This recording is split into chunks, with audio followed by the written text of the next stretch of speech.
accounts payable module. Okay. Let me give a basic intro about accounts payable module.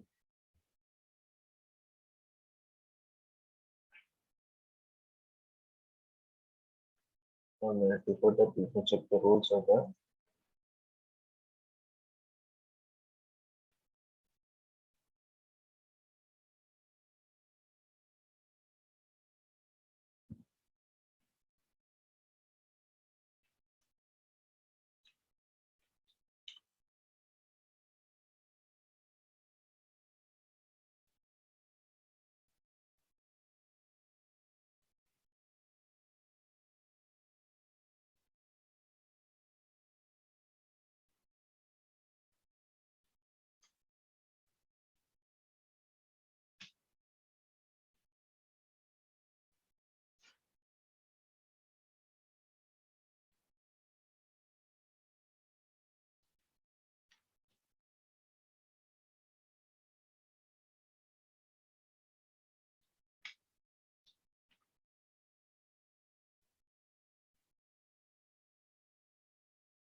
Okay.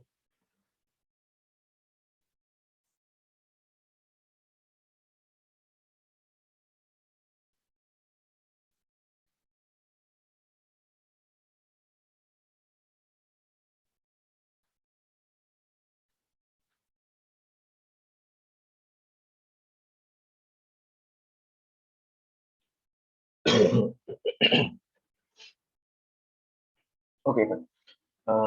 Basically, what accounts payable module we will create in accounts payable module, what transaction we will record is whatever transaction we are making a purchase from your supplier. Okay, accounts payable module means the name itself says that it is payables. We have to pay something, right? So whom we have to pay? We have to pay to our supplier.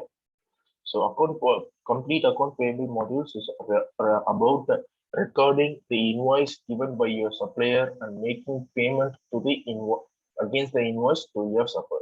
This is the basic idea of your accounts payable module. Okay. Before going into transaction, we have to make our mandatory setups. Let us start with the mandatory setups.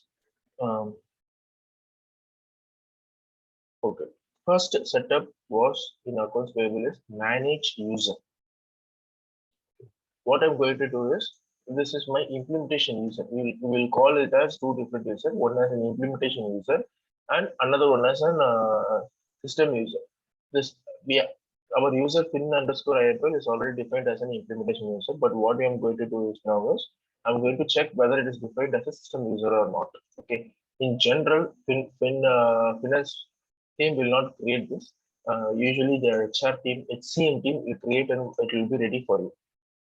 So if it's not ready for you also, you have to raise a request with HCM team. You won't have access to do this in real time. Okay. So let me check, put my search here. There is no result found and it is not there. I'm creating my system user.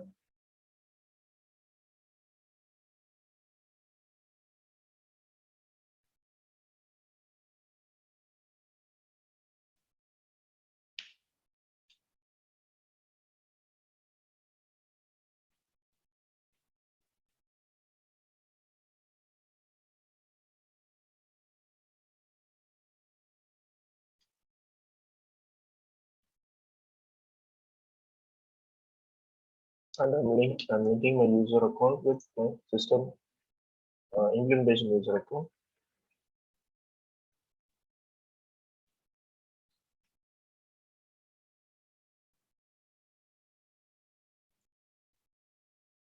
Person type, I'm keeping it as employee.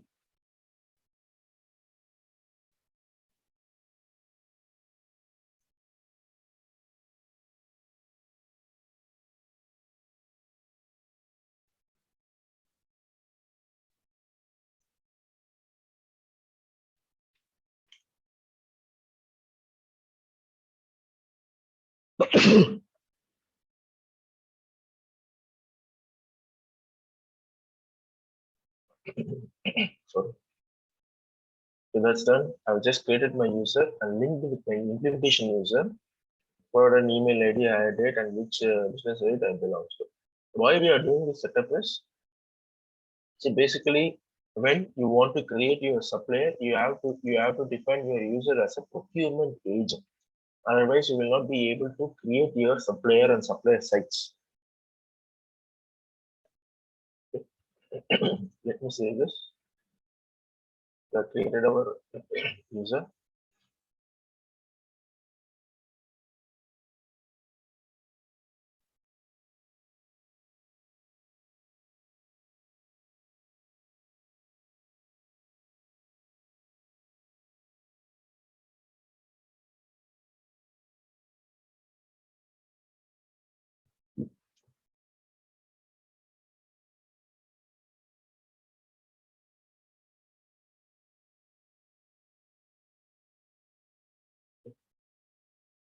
It is done now.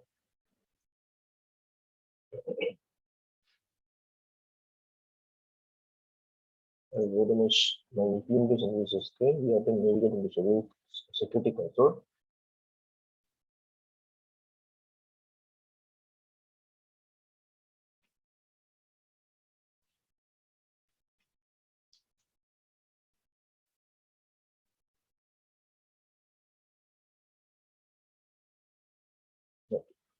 So my associated worker information comes here. This is mandatory to create our procurement agent. Don't worry about all this. This will be taken care of by human capital management team. I'm just giving you an overview on this, but you have to know this, how to do. Basically, you can remember this setup, manage user. Without manage user, we cannot create manage procurement agent. Procurement agent is nothing but, you understood the word procure, right? Whoever purchasing a goods from the supplier. The age, there should be some agent to purchase a goods from the supplier, right? That's the person we are defining our user. Now I'm navigating into the setup.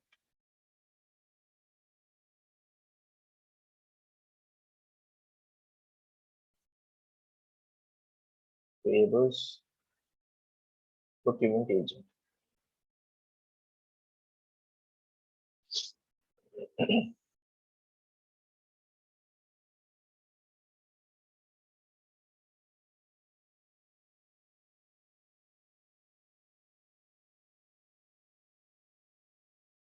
Click on plus.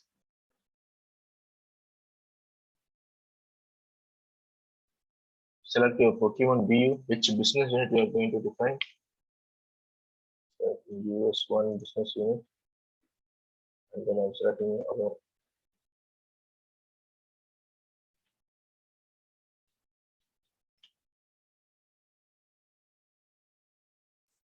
our user.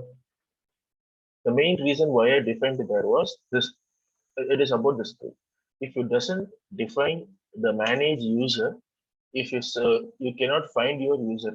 Only if you have defined your user in a manage user, in system user, then only you can find your username here. Otherwise, you cannot create your user as a procurement agent.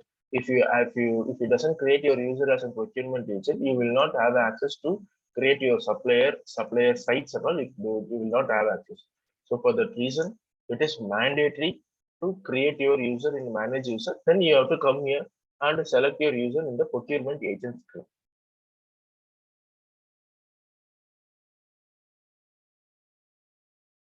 That's all. So if you have purchase requisition default view, otherwise it will automatically get default. This is about printer and all. Don't worry about this, not required. And then this one, just remember again, what this one is related to supply chain management. We have nothing to do with this. Supply chain management will take care of this particular thing. Why? Because see, for example, you can see manage requisition, purchase order. What this access says is, for example, but you are creating a purchase order. Okay. Uh, Whenever you're creating a purchase order, see, it is saying access to other agent documents. For example, you are creating a purchase order, myself creating a purchase order. Your user is pin underscore IMPL. My user is SCM underscore IMPL. So When you give this access as none, you are given none, right? Manage purchase order. It means whatever purchase order created by you is only accessible. Okay, created by other agents is not accessible to you. You cannot see the purchase orders created by other agents. If you give this as full, view means you can only view, modify means you can only modify, full means you can have all access to delete, cancel, everything. Okay, so if you want to access the other agent's purchase order, you can give this to full. Like this, requisition, purchase agreement, negotiation, sourcing programs, all those things, manage supply, not applicable, apply qualification, whatever things you want to access, you can, the same concept will be applicable for each and every row. That's it about the procurement agent screen. Any doubts here?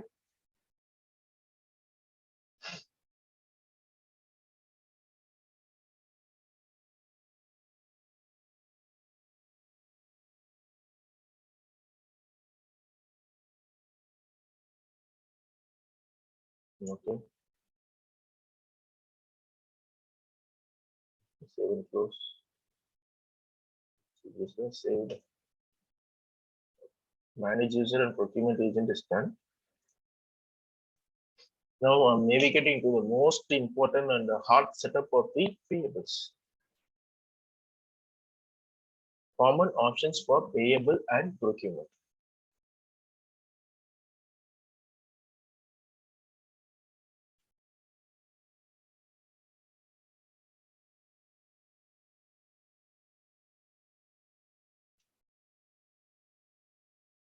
Okay. So in this option, we will select our account. Okay, what is the liability account for this business unit, prepayment account for this business unit, bills payable for the business unit, this conversion rate variance and gain. For example, your invoice is in USD currency. Okay, your payment has to be done in euro currency. Okay, so you have booked the invoice to the 18th. So today the rate may be 1.26. If you're making a payment a day after tomorrow, the rate may be 1.24. So the rate got reduced, right? Your invoice was 1.26 and the rate of today was 1.24. So if your supplier agreed with paying the rate on the payment date or invoice date, most of the supplier will agree on the payment based on your invoice date. Okay, so then when you are paying on the 1.24, but you are paying 1.26 on the 1.24 day, it's a loss, right? So system will automatically capture a loss in this conversion rate variance account, where system will pick this account. Means you have to provide the account here. It's a mandatory option. Without that, you cannot save the this common option for payable and procurement setup. Okay, uh, yes. Payable setup and then discount taken. What if discount in AP we will say as discount taken, in AP in AR we will say as discount allowed. Why we are telling in AP discount taken and AR discount allowed is in AP we will take the discount, right? Our supplier, we were purchasing something from supplier. Supplier will provide us a discount like 2% discount, 5% discount. If you pay before this, you can take 5% discount, whatever it is. So we are taking the discount, right? We are enjoying the discount. So in AP, we will mention it as a discount taken. In AR, we will mention it as a discount allowed. We are allowing to our customer, right? So we have to provide which account. Then miscellaneous this account. What if the freight comes in this account? Prepayment tax difference this account. Retail agent this account. In general, we will provide what is the default account for this business unit. We will provide all those information here. Okay. Then I'm moving. See, guys, this is an important setup. You can ask any questions. You stop and you can ask any questions till these three setups. Okay, very important setups. You can stop me and anywhere ask your questions. And automatic offset. What does it mean by automatic offset? Let me put an example here. Yesterday we saw, right, intercompany. Intercompany means between the two different balancing segment value, correct? So automatic offset means in general this will be kept to none. 100% never I have seen people using this. Why? Because what it will happen is, see, 101 and 102. This is your credit and this is your debit. Okay. if in this case system should automatically generate one more debit for your 101, right? But what system will do, if you keep this one as primary, if you keep this option as primary balancing segment, automatically offset will be there. What will happen? These 102 will automatically change to 101 and system will account for it. It will not create any intercompany invoice. This is the functionality Oracle has given.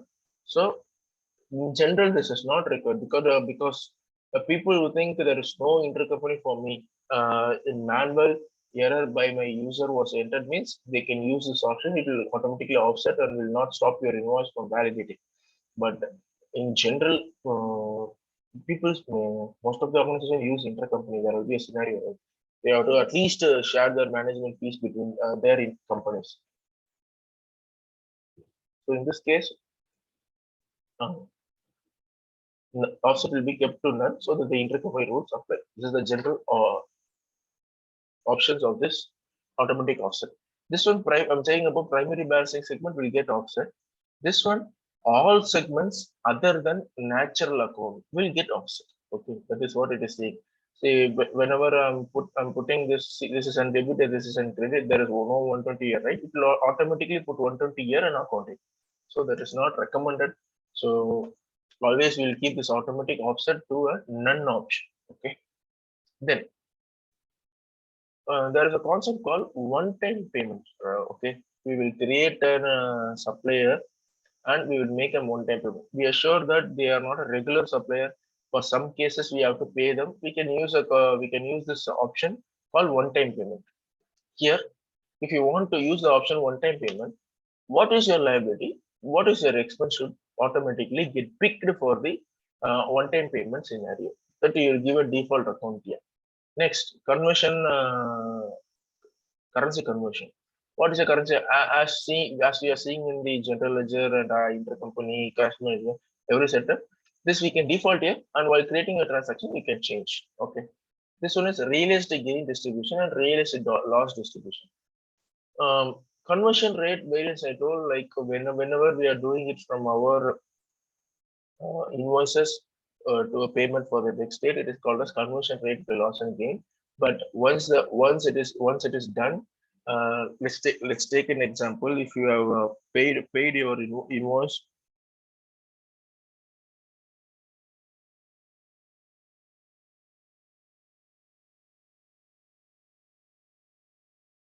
if you're paid, let's take an example. If you're paid an invoice already, and you are, for example, let's take today your invoice has been created, and a day after tomorrow, the conversion rate and variant loss tomorrow, the invoice has been paid in a different rate. So whether it is a loss or gain, it is called as your conversion rate loss and gain. And when you're finally realizing you're running revaluation or something, when you're finally realizing your loss and variance, in which account it should default. In general, both accounts will be same. So in general, both accounts will be same. In some cases, if they want to capture in a different account, like this is my realistic gain, this is my gain during my conversion, they will use this. They will use this. They will use this account in different. Okay, it will be conversion rate variance loss, and this will be realized gain distribution. Okay. Give me a minute.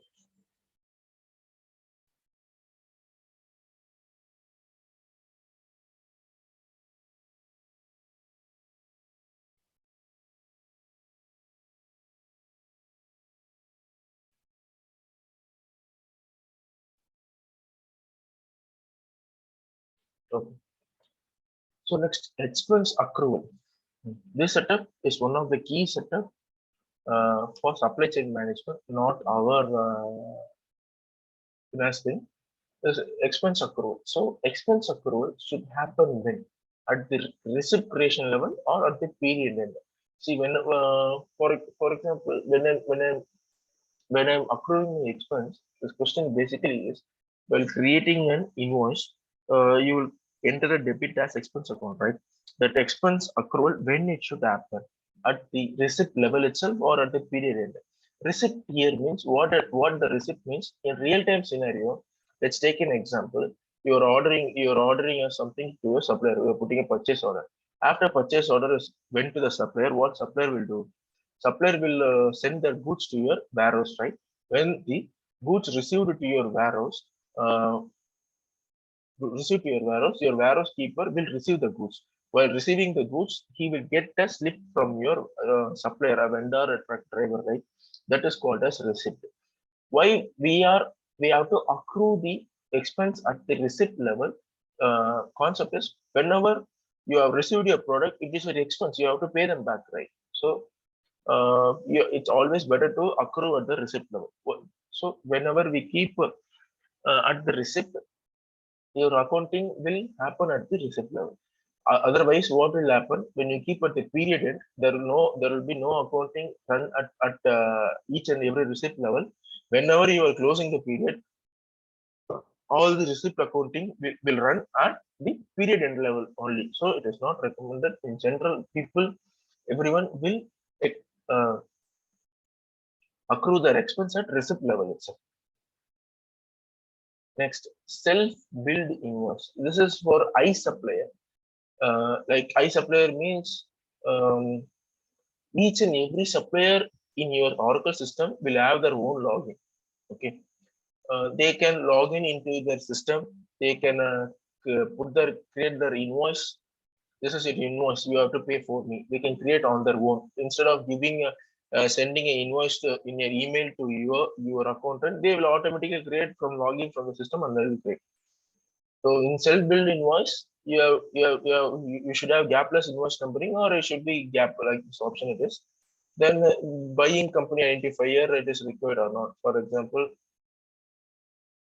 if you enable gapless invoice with self-billed invoice, you can put your buying company identifier, like it's a suffix. Like if you are put US1 B, so what will happen? The automatic number will be used as a part of invoice number while creating invoice or pay and receipt process. What it says is, for example, your number is generating, right? Well, if it doesn't give this one, your number may generate like 1, 2, 3, 4, 5. Okay. If you give buying company identifier means, what will happen? Each and every invoice will have a prefix of US1, 1, 2, 3, 4, 5. This numbering will be changed. It's just a prefix, your company identifier. Okay. You're not going to enable this because will not use our company software. Then legal entity information. For this BU, I will capture my VAT registration member state. What is my VAT registration member state? In general, if it is in India, means we will select my VAT member state. I will select as Telangana or Andhra Pradesh or Tamil Nadu as my VAT registration member state. So my VAT registration number, I can provide it here. This is generally used for VAT. It's not used for GST. If you are doing any VAT things, you can use this. Okay. And bill to location. What is bill to location? I said no. Whenever they deliver the goods, they will send a copy of invoice to your location. Right? This setup is basically asking, if I do any transaction in this business unit, to which location supplier has to send the invoice. Here they have mentioned, right? Just send it to my headquarters location. No problem. That's it about the screen base. Any doubts in this?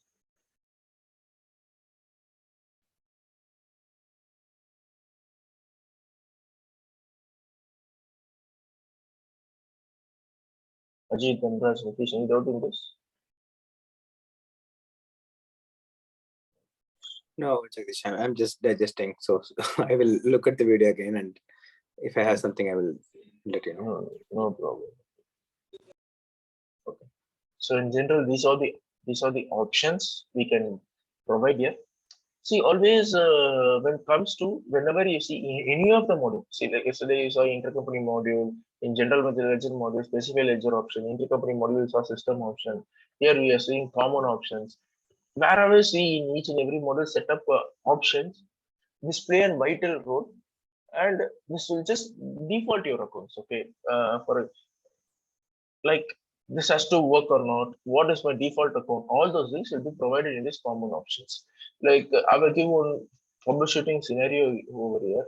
What happens, for example, what happens if I am keeping I have not provided a conversion default conversion rate today. Whenever you are creating an invoice, this will not get defaulted in invoice. You have to go and select your conversion rate every time. Instead of that, we can give here, so all your invoices get defaulted. This absolute options in your options or system options in every setup, it is just for defaulting, and how your business unit processing should work will tell you in this. Okay, this is about common option for payables and procurement. This is done, and then next two option. Next two are also an interesting option. One is invoice option. Another one is payment option. What is invoice option? What is payment option means? First, from the I will just recap small thing. First, what we did was we created a user and we defined the user as our procurement agent. And then what we did, we have given our common option for our payables and both procurements. Then now we are going to invoice options. Invoice option is nothing but how my invoice option should work. By creating an invoice, what all options can I have? This is our invoice option screen. Basically, all the as usual, you can see checkboxes. This as I should enable this or not. What should my currency invoice currency should default to for the business unit? And these things, all default things, you can change anytime. Okay, these are all checkboxes again. So same wherever you see option, these are the options. Let me start explaining each and every option. Okay, first option is require invoice grouping. What does mean by invoice grouping? Okay, yes.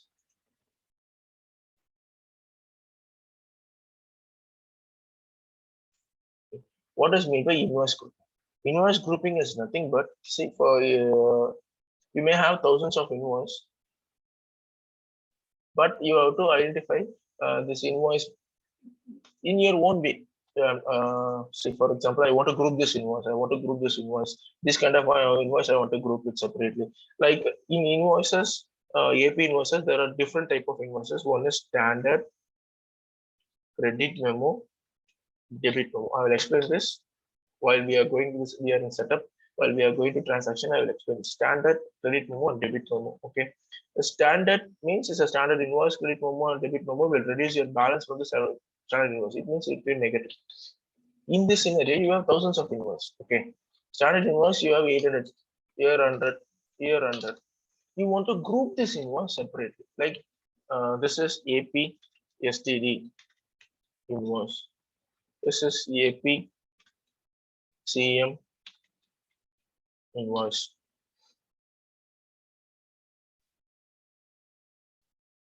And this is AP DM invoice. So I want to group this invoice. How can I group this invoices? Very simple. While creating, let me show one sample screen so you can identify.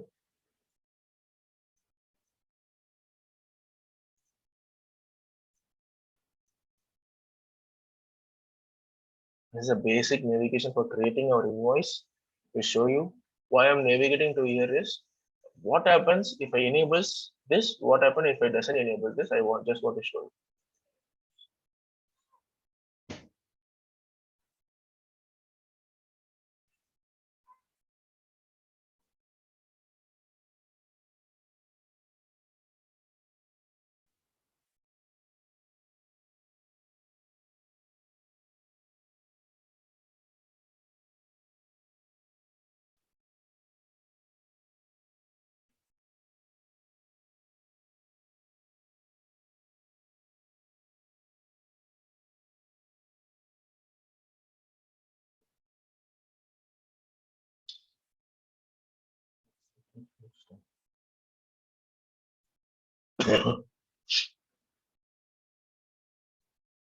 Okay. So you can see here, right? This is called as an invoice header. In general, invoice header is nothing but, see, whenever you go, let me put on invoice. See, whenever you are seeing your invoice in a bill you received in a real time also. See, this is your invoice, right? This is called as your header, and this is called as your lines. So in general, any invoice, if you see, the header information they will give as company name, where you are purchasing from, which date, what is the invoice number, all those things they will give here. And here in line level, what items you are purchasing, right? This is here. So at invoice header, this is a line level. Once you fill this invoice header, you can go to lines. Okay. While filling the invoice header, as usual, which business unit you are doing a transaction, to which supplier you are doing, to which supplier site is, what is the invoice number, what is your amount, what type of invoice is yours, date, payment terms. This all the general required option. See, some more options are there like invoice group. Invoice group is not a mandatory option. Why? Because it is not mandatory. Let's take an example, enabling require invoice grouping here. What happens means, if I enable request in invoice grouping here, this invoice group field will become mandatory. When it become mandatory for you, it is mandatory to type some invoice group here. In this scenario, if you want to group like this, whenever you are creating a standard invoice, your accountant is mandatory to put the group, any group here. If your group is not mandatory for you, in an optional case, I will use the group, then you can disable this option. Okay, this is about this manage invoice option. How my invoice should look, what all options I can have in my invoice. Purely this option on regarding to that. Okay, next, allow document category override. What is mean by document category override?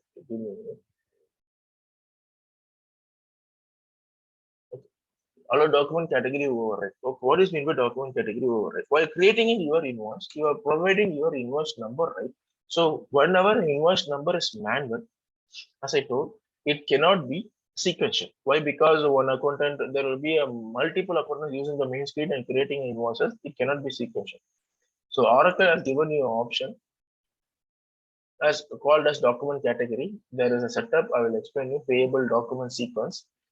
That setup, whenever we set up the setup, this document category will get defaulted based on your transaction type, whatever it is, it will get defaulted, and automatic your voucher number will generate it. Okay. This option is basically for allow my document category override or not. When I create an invoice, when the get defaults, system should allow me to change here or not. If I not enable this option, you cannot change. Only system generated will come here. If I enable this option, you can change. You can change here and you can select whatever document category you want. Basically, this is the option here.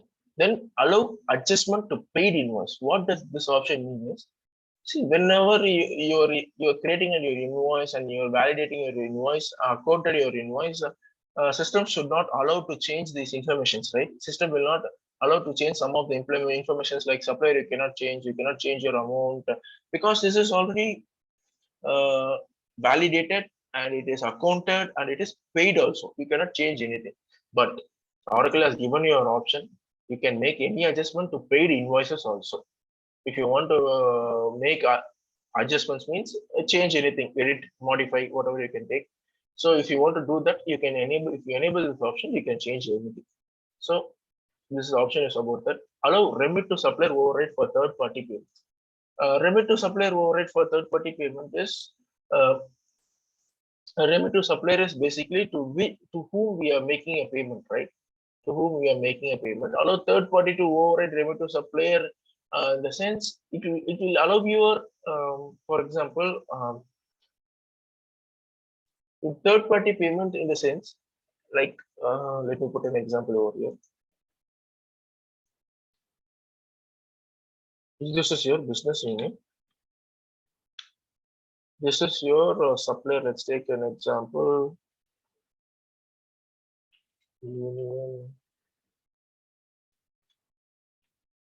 Union is your supplier. But in this case, what they're saying, what is meant with third party payments means, see, the supplier has told like, see, I will supply you the goods. Don't pay it to me. Pay it to my another supplier. This is my one of my. Let's take an example. They have two different business relationship. So don't pay it to my union supplier. Pay it to my union, whatever it is, supplier. Pay to this supplier because of me. So what happens? You will create an invoice in this. You will make a payment in this, right? In this case, your supplier remit to address is differs, right? Allow remit to supplier differs, right? So when this differing, the payment will also differ, right? So in this case, can I allow remit to supplier override for my third party payment? Yes, if you enable that option, you can change your supplier and you can make a payment to the third party payments, and then recalculate the invoice installments. What see, for example, whenever I'm putting here 1,000, okay, there is an option called manage installments. What does manage installment means is,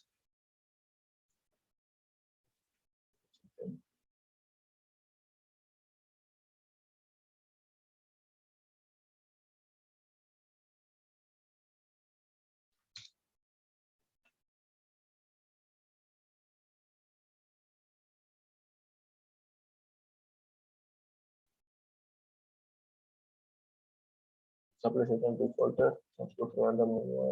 Okay. Okay. So what I'm saying here is my amount is 1,000. In invoice action, there is an option called manage installment. You know, right? Basically, installment means in how many terms I have to pay. You have in first, you have to in this date you have to pay this amount. In this date you have to pay this amount. These are the installment options, right? In general, what it is saying, I have given 1,000 now and saved it. During the installment, it is here we are saying only one installment. This is my due date. I will pay all of my amount. This is still remaining amount. This is my general payment method. This is my supplier bank account where I have to pay all this information will come here. What this option says is recalculate. See, when I save this, everything is done. I decided, no, this is not my invoice number. I'm not validated. I'm not accorded it. Nothing I've done. I just saved my invoice. This is my invoice amount. What it should happen. If you give recalculate option means automatically you can see the amount changes here. If it doesn't enable that option, you have to go into managing installment and change your 1,000 to 500. This is this option. Okay. Generally, we will enable this. Why? Because if you change, installment amount also should automatically change. Okay. Then and okay, this is one scenario, and one more scenario is also like based on the payment term, the installment will change. For example, in this payment term says pay me immediately, right? Immediate everything. And another payment term will say, what does this means, or 10 days make me 50% of the payment. Another 10 after 10 days make me next 50% of the payment. Basically, what this means, it means two different installments, right? First installment, your invoice date is 18. So your first installment will be 28, 10 days, right? After 10 days, you have to pay. Second installment will be June 8, next 250. So the two different installment will automatically default here based on your payment term. Okay. So whenever I change a pay, so okay, I decided no, I'll pay it immediately. I change the payment term. What system will do automatically? It will recalculate your installment also, and it will change the two installment, change the due date, and put your today's date and put your amount also. Okay, this is basically invoice recalculate invoice installment. Hold unmatched invoice. What is meant by hold unmatched invoice? See, in general, real-time business, that no one will create manual invoices. What is meant by manual invoices? See, what I'm doing is, it is called as manual invoice. I'm creating the invoice manually, correct?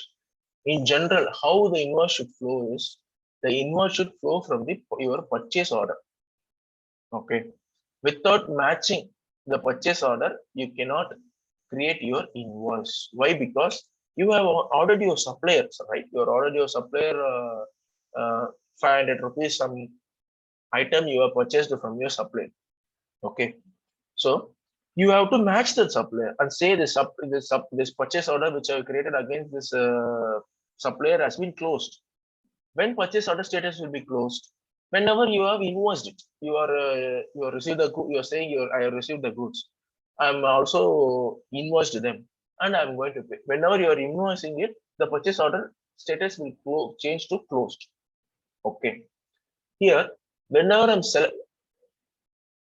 how system knows you are invoicing against this purchase order is, you have to select your PO and then you have to create your invoice. This is called as matching process. You are matching your PO with your invoice. This one, what this option means, hold unmatched invoice. If I create a invoice without my purchase order, whenever I'm trying to validate, system should put this invoice in hold, saying this invoice is not matched with any of the purchase order. Okay, system should put on hold or not. This is the option. Then enable invoice account coding flow. Like whenever you are matching the account with the expense account from the purchase order should flow to your what is it? Should flow to your invoice or not? Okay. In general, purchase order account supply chain management will put any account of purchase order account, purchase order distribution, purchase order variance account. In general, what we will do is the expense account we will provide manually here and we will create, or it will flow from purchase order. So matching line option and all is there, so it is not required. Then prevent deletion. You know, right? We can. There is an option called attachment here. You are creating a system invoice, and you want to see for in each and every scenario, you will receive anything you purchase from your supplier. They will provide you one bill, right? They will provide you an invoice or the physical invoice, whatever they are creating in their system. You'll receive it through physical or through your email. You have an attachment. If you want to keep that record while you're creating an invoice, this invoice, AP invoice, it is not for the purpose we are not going to provide it to anyone. We will keep record for ourselves saying I have made this purchase. This is my invoice number from this supplier. Okay. In this scenario, if I want to choose my PDF which I received or take a photo and load to my system, also you can choose the file. It will browse into your system. You can choose the file and you can click on OK and save it. What this option will do, if you enable this, once you have saved it, it will not allow you to delete. That is this option. And then see, whenever I'm creating invoice, you can see, right, this Australian dollar, I say, yeah, the Australian dollar get defaulted. How it get defaulted? Here, the business unit, this is different business unit, that is different business unit, don't confuse. So let's take an example. Let me select this US one business unit itself. Not allowing me to change. Okay, I filled most of the things right. So when I select the view, this is in invoice currency, this is payment currency. This both will get defaulted based on your setup, whatever you provided. Okay, we have seen invoice group. Now we are going to see pay group. What is meant by pay group? Pay group is nothing but it's the same logic of invoice group. We are capturing invoice group here. We will capture a pay group here in managing installment. Pay group. What is meant by pay group? The same concept. What I told, like 1,000 invoices, 800 standard, and whatever. These particular invoice I want to pay in a single group. These invoices I have pay in a different group. These invoices I have pay in a different group. Means you can select your pay group. In real-time business scenario, when we will use this pay group means when we are migrating our open invoices from the legacy system to your Oracle Fusion. What we will do is we will migrate our prepayment also, right? Prepayment means we are paying something to our supplier already. We have paid, we have made some prepaid amount to our supplier already.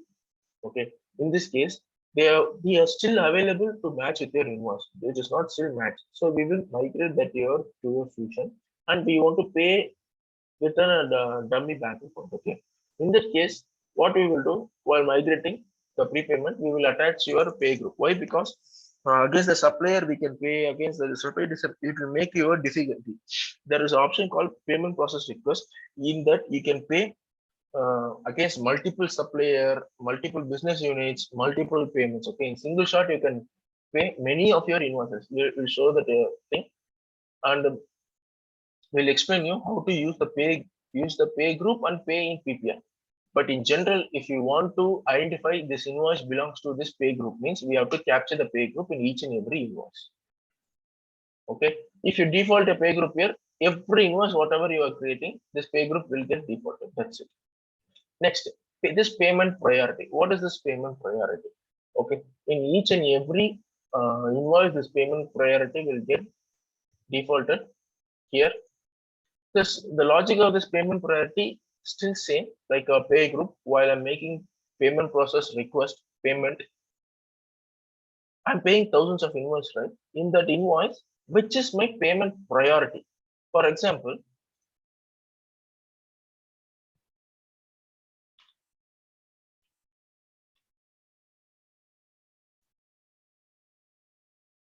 these are my invoices.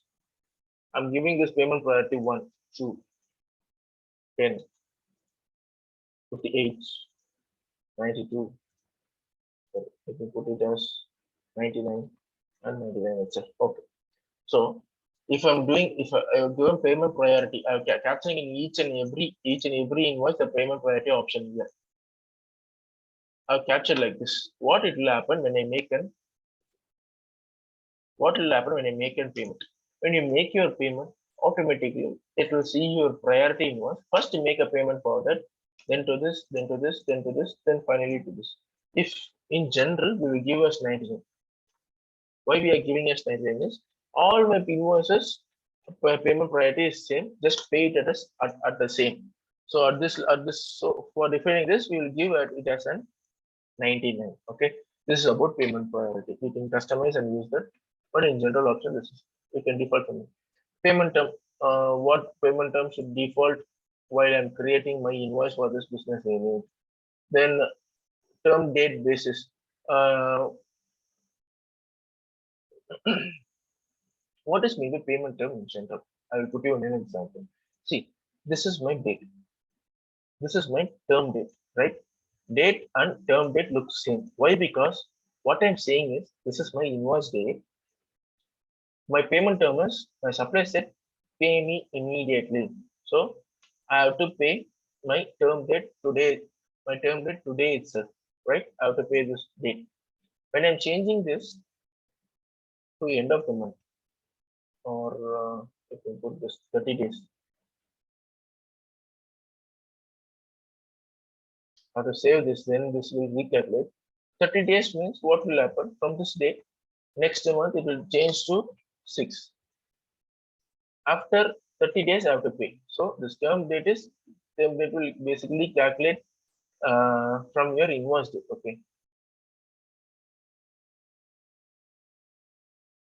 So this is the option. Here what we will say is term date from which I have to select from my invoice date or from the invoice received date for system date.